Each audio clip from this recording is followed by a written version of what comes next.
Welcome to sounds English teaching classes. আজকে আমরা daily ইউজের সেন্টেন্স নিয়ে আলোচনা করব। সেই ডেইলি ইউজের সেন্টেন্সটা কি, কিন্তু ডেইলি ইউজের সেন্টেন্স আলোচনা করলেও একটা টেন্সের ভিত্তিতে করব। তাতে কি হবে যে এটা একবার বুঝে গেলে জিনিসটা বলতে বিশেষ সুবিধা হবে।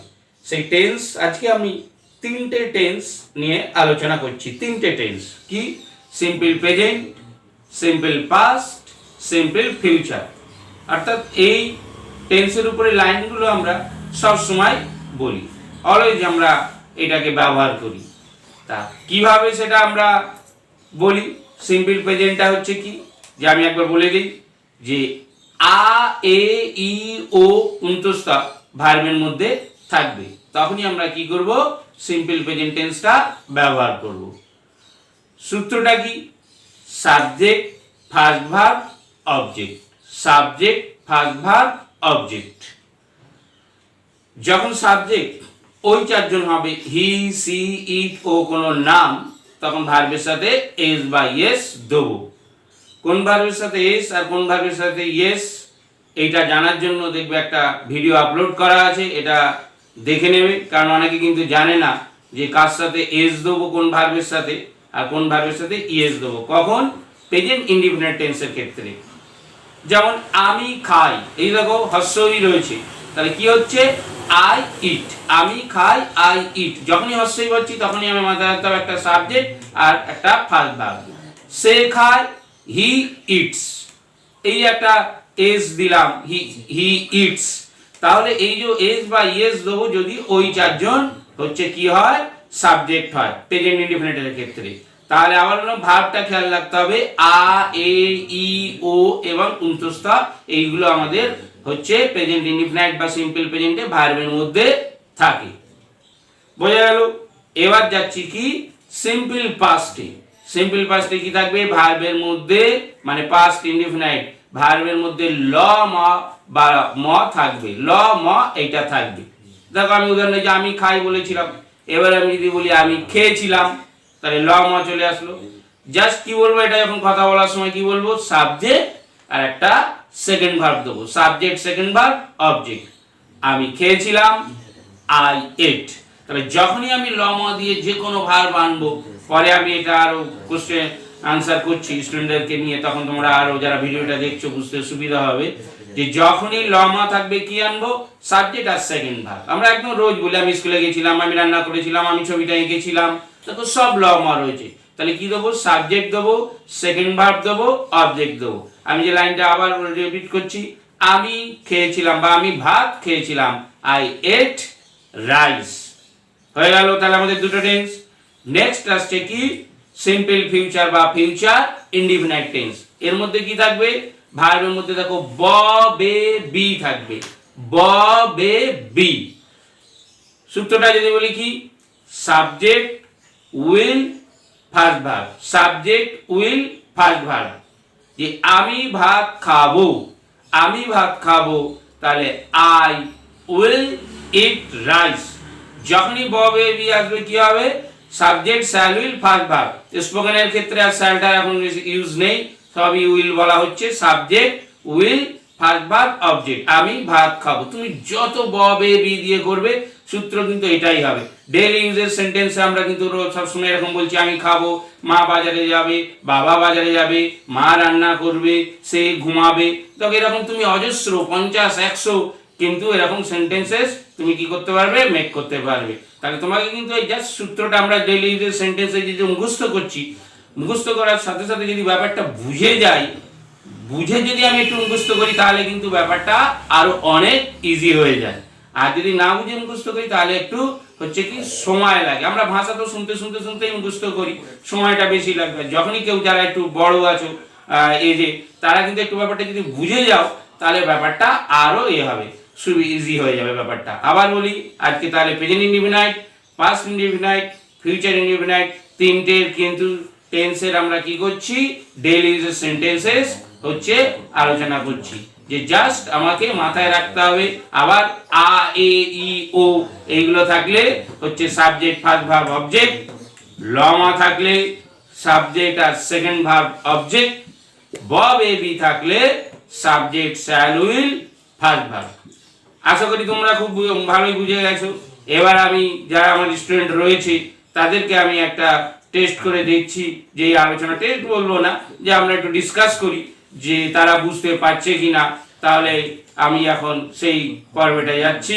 Let us start.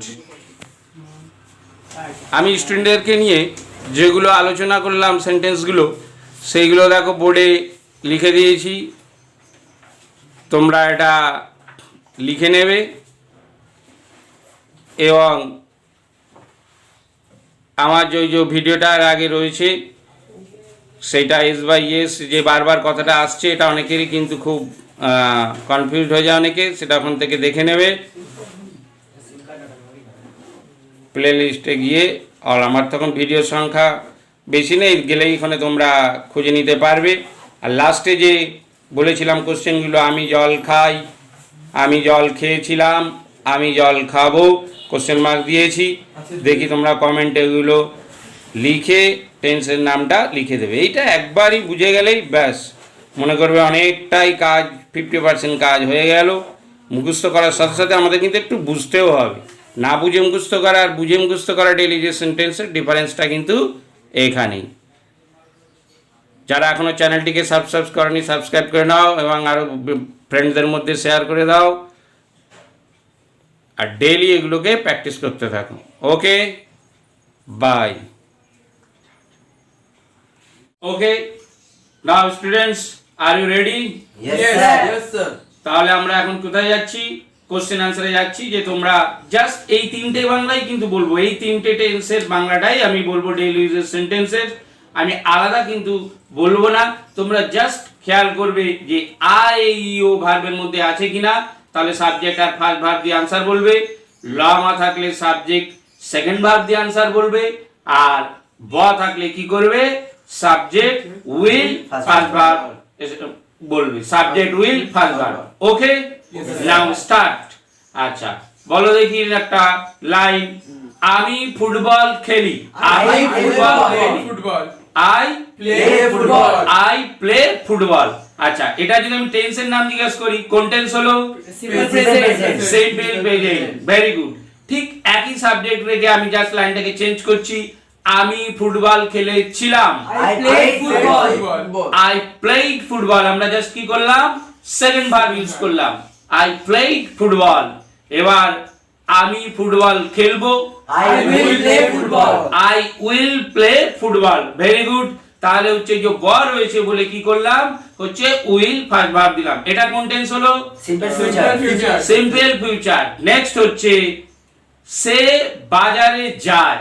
সে বাজারে যায়। He goes to market. He goes to market. আচ্ছা, এইখানে দেখো একটা সবাই দেখো গোজ ইএস দেওয়া হয়েছে, যে গোয়ের সাথে ইএস, ওই যে বললাম হয় এস নালে ইএস দিতে হয়। যেমন রানের সাথে দেখো সে দৌড়ায়, he runs, are U N S. এখানে কিন্তু শুধুমাত্র এস দেওয়া হলো, আবার গোয়ের সাথে ইএস দেওয়া হলো। এইটা কেন? এটার জন্য একটা এস বাই এস দিয়ে ভিডিও দেওয়া আছে, যারা দেখোনি ওই ভিডিওটা দেখে নেবে। সে বাজারে গিয়েছিল।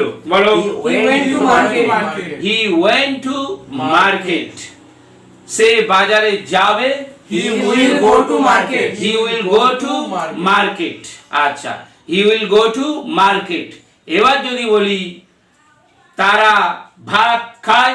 তারা ভাত খায়। They eat rice. They eat rice. তাহলে খেয়াল করো, সাবজেক্ট ফার্স্ট ভার্ব অবজেক্ট। তারা ভাত খেয়েছিল। They ate rice. They ate rice. তারা ভাত খাবে। They will eat rice. They will eat rice. আচ্ছা, একদম তাহলে ঠিক হচ্ছে। দেখো আমি একই সাবজেক্ট রেখে চেঞ্জ করছি যাতে জাস্ট বুঝতে সুবিধা হয় যে কিভাবে ভার্বের শুধু ফর্মটা চেঞ্জ হচ্ছে এইটা। ওকে, নেক্সট। রাম কম্পিউটার শেখে। Ram learns computer. Ram learns computer. এই যে এখানেও দেখো ভার্বের সাথে এস বাই এস এর ব্যাপার, এইটা কিন্তু অনেকে ভুল করে যায়, হয়তো এস বাই এস টাকে অ্যাড করে না। কেন? ওই চারজন সাবজেক্ট, কোন চারজন বলতে পারবে তোমাদের মনে আছে? He, she, it, he, she, it ও যে কোনো নাম। এইরকম ভাবে কিন্তু সবাইকে কিন্তু মনে রাখতে হবে। তাহলে সেই রাম কম্পিউটার শেখে হয়ে গেল। নেক্সট, রাম কম্পিউটার শিখেছিল। Ram learned computer. Ram learned computer. Very good. Next, Ram computer শিখবে। Ram will learn computer. Ram will learn computer. আগেরটা যখন শিখেছিল হলো সেকেন্ড ভার্ব, কিন্তু যেই শিখবো বললো উইলের পরে কি দিলাম? ফার্স্ট ভার্ব দিলাম। এবার দিচ্ছি সারা সকালে হাঁটে। সারা সকালে হাঁটে। Sarah walks in the morning. Sarah walks in the morning. ওই যে এস বাই এস দিতে হলো। সারা গতকাল হেঁটেছিল। Sarah walked yesterday. আচ্ছা, ওয়ার্ক না, এল এর প্রোনাউন্সিয়েশনটা কিন্তু হবে না, এলটা omit, worked. Walked. Sarah work Yesterday. Yesterday.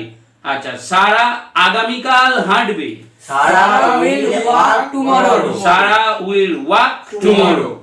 আশা করি সবাই বুঝে গেছো ব্যাপারটা কি হচ্ছে। জাস্ট ভার্বটাকে নোটিস করতে হবে। আবার বলছি, আ এ ই ও হলে সিম্পল প্রেজেন্ট বা প্রেজেন্ট ইনডিফিনাইট, ল মা থাকলে হচ্ছে পাস্ট ইনডিফিনাইট। এটার ক্ষেত্রে সাবজেক্ট আর সেকেন্ড ভার্ব দেবো, আর বব এবি থাকলে কি দেবো? সাবজেক্ট শ্যাল উইল, অর্থাৎ আমরা স্পোকেনের জন্য শুধু উইল ফার্স্ট ভার্ব দেবো। ওকে, এবার আমি যে কোশ্চেন তিনটে লাইন বলছি, এটার অ্যান্সার তোমরা বলবে না, এটা যারা ভিউয়ার্স তারা দেখি কমেন্টে কোন টেন্স, শুধু সেইটা লিখে দেওয়ার জন্য আমি রিকোয়েস্ট করলাম যে তারা শিখতে পারছে কিনা। যেমন তোমরা অ্যান্সার বলে ফেলো না জানো, আমি জল খাই, এইটা তোমরা ট্রান্সলেটটাও করে দিও, অর্থাৎ এবং কোন টেন্স এইটা লিখে দিও, দেখি কেমন শিখছো। আমি জল খাই, আমি জল খেয়েছিলাম, সেকেন্ড হচ্ছে আমি জল খেয়েছিলাম, আমি জল খেয়েছিলাম, আর থার্ড আমি জল খাবো। এটা যে দেখি তোমরা বুঝতে পেরেছো কিনা কমেন্টে লিখে দিও। আর কোন টেন্স, যেই কমেন্টে অ্যান্সারটা লিখবে প্রথমটায় যে নাম্বার 1 লিখলে কি করলে টেন্সের নামটা লিখে দিলে। তাহলে এইভাবে যদি তুমি একবার ধরে নাও যে ভার্বটাকে, বাংলা ভার্বটাকে যদি একবার বুঝতে পারো, তাহলে কি তোমার ডেইলি ইউজের সেন্টেন্সগুলো মেক করা আরো ইজি হয়ে যাবে। আচ্ছা, আমাদের ভিডিওগুলো সবাই দেখার জন্য সবাইকে থ্যাংক ইউ। আরো অন্যান্য ফ্রেন্ডসদের মধ্যে শেয়ার করে দাও যাতে সবাই এটা দেখে শিখতে পারে। Thank you, by.